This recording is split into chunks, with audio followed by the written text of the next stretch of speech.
ರಾಜ್ಯದಲ್ಲಿ ಮೊದಲ ಹಂತದ ಚುನಾವಣೆ ಶಾಂತಿಯುತವಾಗಿ ಮುಕ್ತಾಯವಾಗಿದೆ. ಚುನಾವಣೆ ಮುಗಿದ ನಂತರ ಇವಿಎಂ ಮಷಿನ್ಗಳನ್ನು ಸ್ಟ್ರಾಂಗ್ ರೂಮ್ಗೆ ರವಾನಿಸುವಂತಹ ಕೆಲಸ ಆಗುತ್ತೆ. ಈ ಸ್ಟ್ರಾಂಗ್ ರೂಮ್ಗೆ ಇವಿಎಂ ಮಷಿನ್ಗಳನ್ನು ತೆಗೆದುಕೊಂಡು ಹೋಗುವಂತಹ ಸಂದರ್ಭದಲ್ಲಿ ಕಿರಿಕಾಗಿದೆ. ಕೆಎಸ್ಆರ್ಟಿಸಿ ಬಸ್ ಬದಲಾಗಿ ಕಾರ್ನಲ್ಲಿ ಮತಪೆಟ್ಟಿಗೆ ರವಾನೆ ಮಾಡ್ತಿದ್ದಾರೆ ಅನ್ನುವಂತಹ ಆರೋಪ. ಚುನಾವಣಾಧಿಕಾರಿಗಳ ವಿರುದ್ಧ ಗ್ರಾಮಸ್ಥರು ಆಕ್ರೋಶವನ್ನು ಹೊರಹಾಕಿದ್ದಾರೆ. ಮತಪೆಟ್ಟಿಗೆ ಕೊಂಡೊಯ್ತಾ ಇದ್ದಂತಹ ವಾಹನವನ್ನು ತಡೆದು ವಾಗ್ವಾದ ನಡೆಸಿದ್ದಾರೆ. ಚನ್ನಪಟ್ಟಣ ತಾಲೂಕಿನ ರಾಂಪುರ ಗ್ರಾಮದಲ್ಲಿ ನಡೆದಿರುವಂತಹ ಘಟನೆ ಇದು. ಗ್ರಾಮದ ಬೂತ್ ನಂಬರ್ 46ರ ಮತಪೆಟ್ಟಿಗೆಯನ್ನು ಕಾರ್ನಲ್ಲಿ ರವಾನೆ ಮಾಡ್ತಾ ಇದ್ದಾರೆ ಅಂತ ಹೇಳಿ ಆರೋಪಿಸಿದ್ದಾರೆ.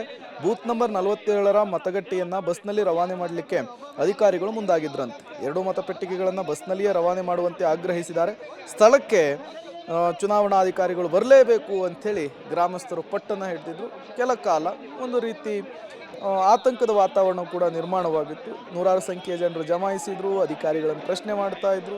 ತದನಂತರ ಪೊಲೀಸರು ಕೂಡ ಸ್ಥಳಕ್ಕೆ ಭೇಟಿ ಕೊಟ್ಟಂತೆ ಕಾಣಿಸ್ತಾ ಇದೆ.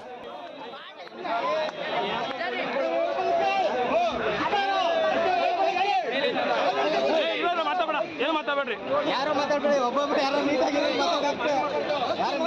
ಮಾತಾಡಿ.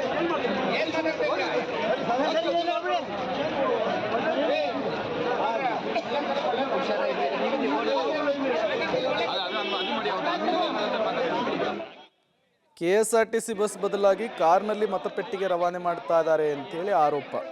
ಕೆಎಸ್ಆರ್ಟಿಸಿ ಬಸ್ನಲ್ಲಿಯೇ ನೀವು ರವಾನೆ ಮಾಡಬೇಕು ಅಂತೇಳಿ ಗ್ರಾಮಸ್ಥರು ಪಟ್ಟು ಹಿಡಿದಿರುವಂತಹ ಘಟನೆ ಚನ್ನಪಟ್ಟಣ ತಾಲೂಕಿನ ರಾಂಪುರ ಗ್ರಾಮದಲ್ಲಿ ನಡೆದಿರುವಂಥದ್ದು.